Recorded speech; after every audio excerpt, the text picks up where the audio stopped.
안녕하세요.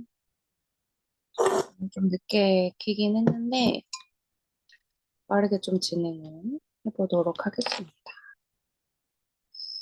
음, 공유를 좀 하고 오늘 날씨가 너무 더워가지고 아, 바로 집으로 왔다가 집에서 좀 잤거든요. 그러니까 기절했는데 기절하고 나니까 너무 찢기가 싫은 거예요. 그래서 지금 시간이 이거 하고 나면 11시 넘을 것 같은데 내일은 또 경영 수업이 있어요. 그래서 책을 좀 마저 읽고 그러고 자면은 12시가 될 것 같습니다.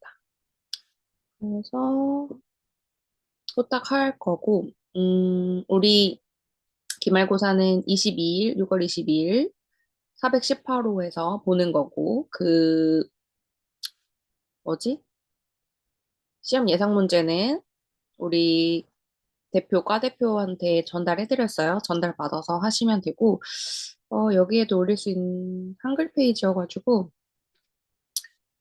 그거 예상 문제 보고 공부 준비하시면 되고, 이번엔 5문제밖에 안 냈거든요. 대신에 서술하는 내용들이 조금 있고, 그렇게 해서 수업은 마무리하면 될 것 같고, 레포트는 기말고사를 보실 때 이력서 써서 가지고 오시면 됩니다. 그래서 이력서는 우리 이력서 양식 이렇게 치면은 많아요.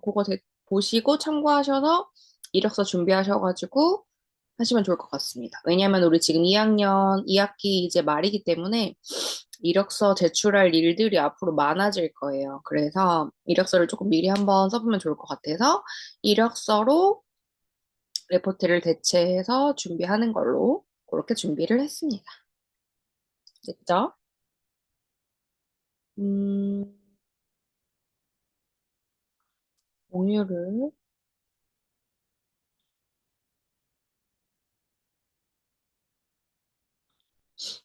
하도록 하겠습니다. 공유.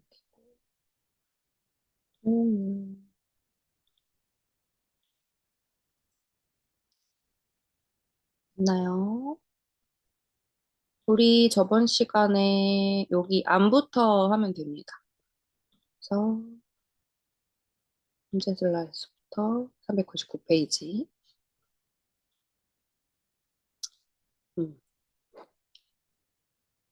안부터 진행을 하면 되고요.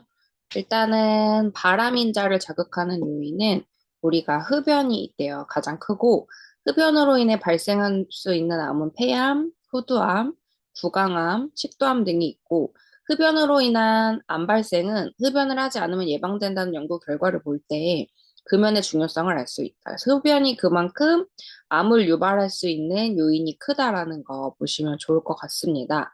그리고 햇빛의 노출, 강한 햇빛에 오랫동안 노출될 경우에는 피부 암이 걸릴 가능성이 높아지고요. 과다한 노출은 멜라닌 색소의 과다 생성 및 DNA의 변성을 가져와서 피부암을 유발할 수 있다고 합니다. 햇빛이 강한 여름철에는 특히 자외선 차단제를 바르거나 자외선을 피할 수 있는 처치를 하는 것이 굉장히 중요한데요.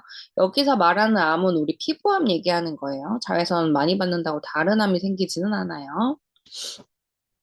그다음에 식생활 습관. 우리가 일상생활에서 먹는 음식물이 암 발생의 원인이 되는 경우도 있다고 합니다. 예를 들면은 동물성 지방의 과다 섭취. 동물성 지방이 뭐가 있을까? 우리가 알고 계시는 그런 고기류 이런 것들 중에서도 기름이 많은 대창 부위라든지 과도하게 기름 부위가 조금 많은 거를 계속 과다하게 섭취할 경우에는 육류 및 그런 경우들이 있고요. 그다음에 육류 및 당분의 과다 섭취, 단 거, 우리 당뇨 걸린다고 하잖아요. 그런 혈당, 액상과당, 탄수화물과당,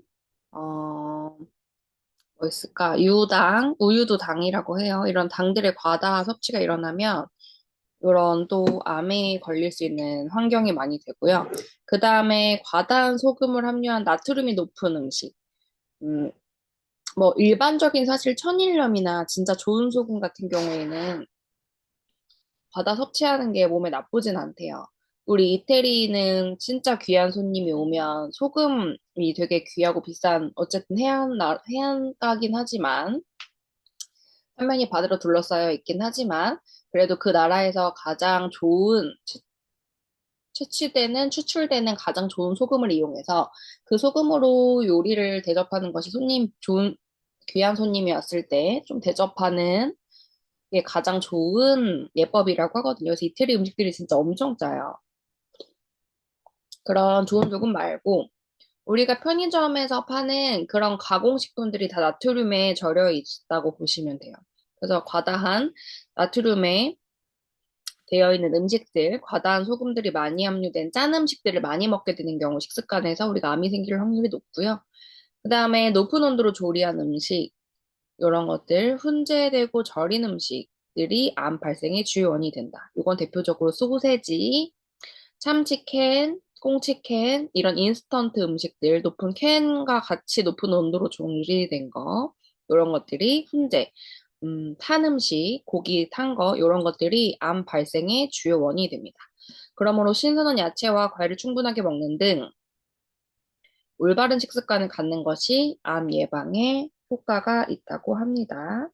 그 다음에 네 번째 음주. 지나친 음주는 간암이나 식도암, 구강암, 후두암을 유발하며 특히 간암은 흡연하는 음주자에게서 15배나 많이 발생된다고 합니다. 그러니까 간은 술도 먹고 흡연도 같이 하면 15배나 많이 발생된다고 합니다. 그다음에 감염, 바이러스나 기생충 감염이 암 발생 위험 요인으로도 작용을 하는데요. 감염원 중 헬리코박터 파일로리에 의한 발병은 5.5%. 이거 뭔지 알죠? 위에 있는 그 바이러스.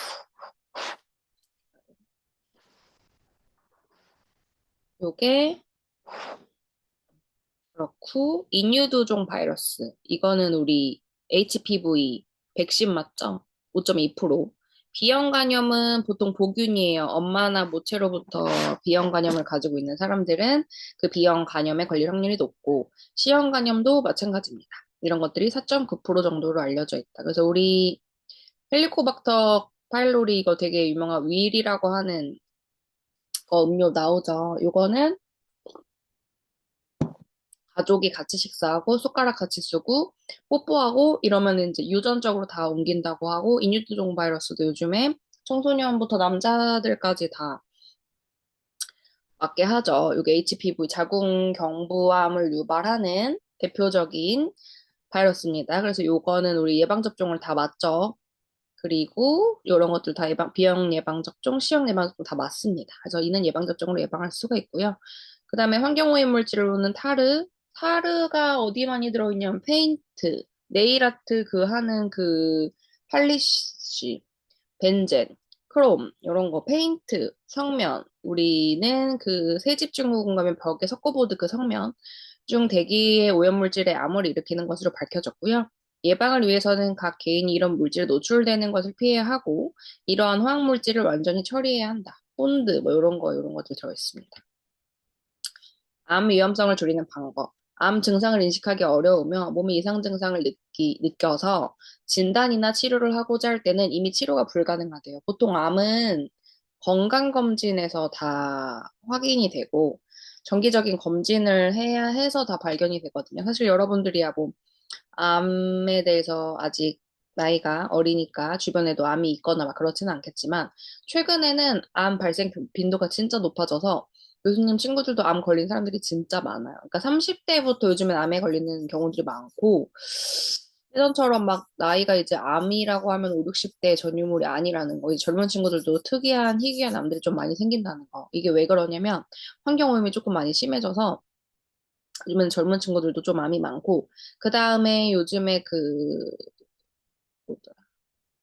뭐더라, 인공수정을 하잖아요. 그러면서도 암이 많이, 그러니까 아이들에게 건강상의 문제라든지, 이런 질병적인 문제들이 조금 많이 생긴다. 그래서 우리가 암으로 의심해 볼 수 있는 증상으로는 변통, 우리 대변에 통증이 있다거나, 소변이 조금 평소랑 다르다거나, 그 다음에 상처가 났는데 상처가 잘 안 나서 오래 간다던가, 유별난 출혈이나 고름이 밖으로 나온다던가, 가슴 또는 다른 부위가 딱딱해지거나, 무언가 덩어리가 느껴질 때, 입안에 음식물을 삼키기 어렵거나 소화가 잘 안 될 때, 사막이나 반점이 많고, 심한 기침이나 심목소리가 날 때, 암이 이런 경고를 한다고 합니다.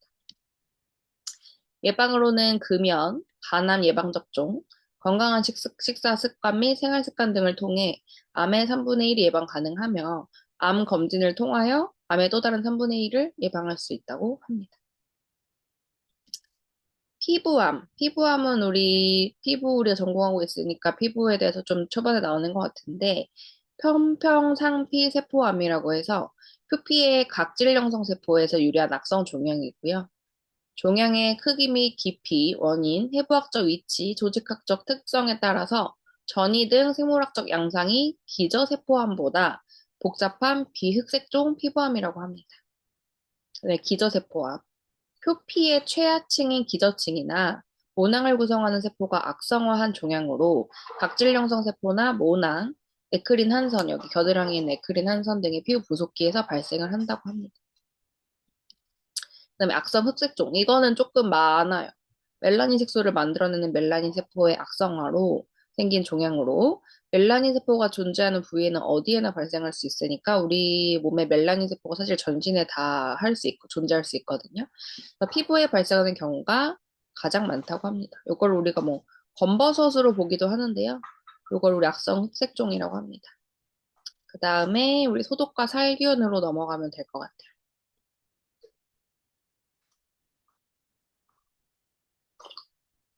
시험 범위는 다 공유 드렸어요. 소독과 멸균의 개요, 용어 정리, 살균. 생활력을 가지고 있는 미생물을 여러 가지 물리 화학적 작용을 통해 급속하게 죽이는 것을 말한다. 멸균과는 달리 내열성 포자는 잔존한다. 멸균, 병원성, 비병원성 및 포자를 가진 것은 전부 사멸 또는 제거하는 것을 말한다. 살균과 멸균은 다른 뜻이에요. 소독, 사람에게 유해한 미생물을 파괴해 감염의 위험을 제거하는 비교적 약한 살균 작용을 말한다. 세균의 포자에는 작용하지 못한다. 그다음에 방부, 병원성 미생물의 발육 과정을 제거하거나 정지시켜 음식물의 부패나 발효를 방지하는 것이 말한다. 방부제라고 하는 것과 소독하는 것과 멸균 처리랑 살균은 다르다. 그다음에 청결. 사람이나 기구 표면에 부적합하게 부착된 이물질의 제거를 의미하며 소독의 필수적인 과정이다. 위생. 건강의 유지 및 증진을 위해 질병의 예방이나 치료에 힘쓰는 것을 말한다. 그다음에 소독과 멸균의 발달사. 부패와 발효는 미생물 작용에 의해 일어나며 사람과 동물의 감염병도 각각 그 질병의 특이한 병원 미생물에 의하여 발생한다는 것은 19세기 중반에 밝혀졌다. 그러나 사람들은 이전에도 부패를 받고 질병을 치료하는 방법을 나름대로의 근거를 가지고 오랜 경험을 통하여 실시해왔다. 히포크라테스는 기원 전 환자의 체내로부터 병적 부적물이 공기 중에 배설되고 이를 통해 오염된 공기가 전파되어 병이 발생한다는 미야즈마서를 발표하였다. 한편 물리적 수단에 의한 살균 소독 방법을 살펴보면 1895년 렌트겐에 의한 X선이 발견돼서 1898년 퀴리에 의한 라듐의 발견 등으로 전리 방사선의 연규는 멸균하게도 응용이 되었으며 1953년 에티콘 회사에 의하여 전자선을 이용한 방사선 멸균법이 최초로 시도되었다. 우리 히포크라테스가 공기에 병이 발생된다는 미야즈마서를 발표한 게 제일 첫 번째고요. 물리적으로 95년도부터 X선 살균, 퀴리의 라듐 방사선 살균, 그 다음에 전자선을 이용한 방사선 멸균법이 에티콘이 만들었다. 이거는 공중보건화가 아니고 과학 시간이나 어떠한 시간에도 조금 많이 들어서 많이 보는 것 같아요. 그죠?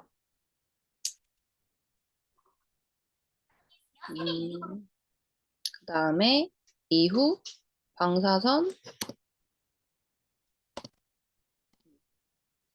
소독 살균 및 기전의 소독법의 분류, 소독 살균 기전, 단백질의 변성과 응고작용. 세균의 세포 요소 단백질을 응고함으로써 그 기능을 상실하게 만드는 것으로 알코올 소독. 그러니까 우리가 알코올이 보통 어떻게 소독하는지 아세요? 알코올이 날아가면서 그 기체화 되면서 이 단백질을 단백질 그 벽의 세포를 파괴시켜 주는 거거든요. 그래서 알코올은 칙칙 뿌리고 젖어 있는 상태에서 소독이 되는 게 아니라 말려 있는 그 상태에서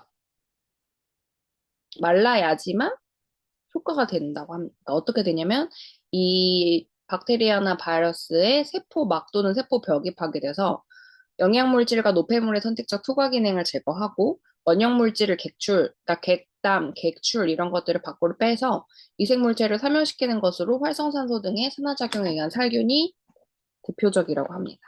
이해되시나요? 이게 조금 저도 알코올 소독하는 게 그냥 그 알코올 자체의 그런 건 줄 알았는데 그게 아니고 그 알코올이 날아가면서 그 세포막을 파괴해서 살균이 된다고 합니다. 꼭 건조시켜서 쓰셔야 돼요. 그 다음에 화학적 기량작용. 세균의 세포 내로 침습하여 아주 낮은 농도에서 조효소 등이 특이활성 분자들의 활성을 저해하거나 완전히 정지시킨다. 계면활성제. 미생물이나 효소의 표면을 농후하게 피복하여 투과성을 저해시키고 다른 물질과의 접촉을 방해함으로써 대사계를 변화시키거나 세포벽에 상해를 일으킨다. 그 다음에 소독법의 분류, 자연소독법, 희석, 태양광선, 한냉 등이 있고요. 물리적인 소독법은 건열에 의한, 그러니까 말려서 화염멸균법, 건열멸균법, 소각소독법 등이 있고요. 습열에 의한 멸균법, 자비소독법, 유통증기소독법, 끓여서 증기로, 고압증기멸균법, 간열멸균법이 있고요. 방사선에 의한 멸균법, 자외선 조사, 우리 그 교실에 있는 불 들어오는 것들이 이런 자외선 조사, 세균여과법, 초음파 살균법 등이 있습니다. 그다음에 가스에 의한 멸균법, 에틸렌 옥사이드 가스,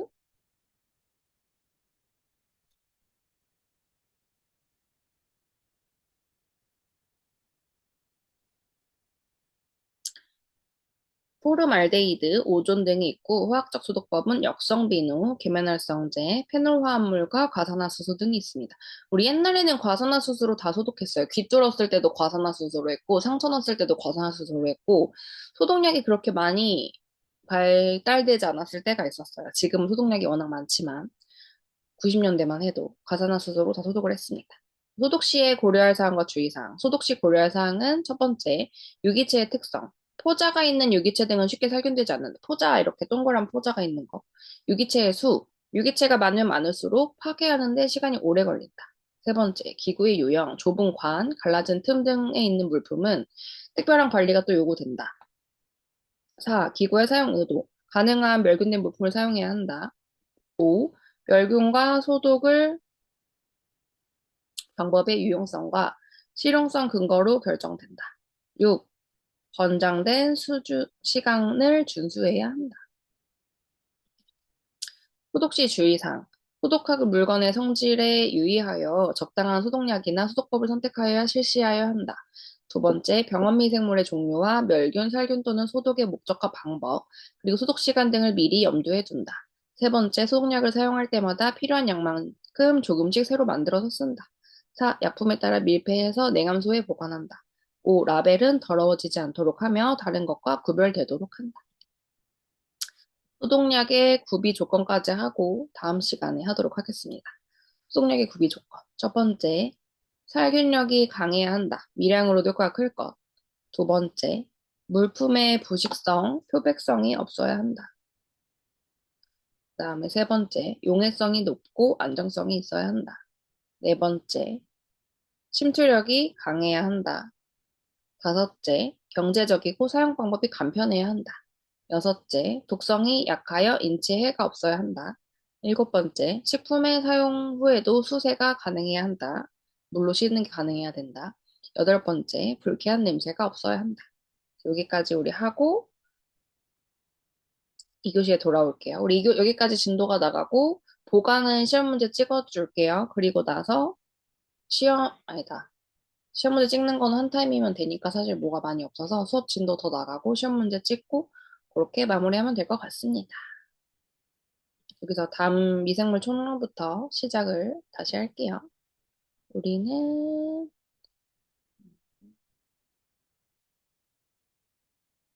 조금 조금 더 틀어놨다가 시간 되면 제가 끄도록 하겠습니다.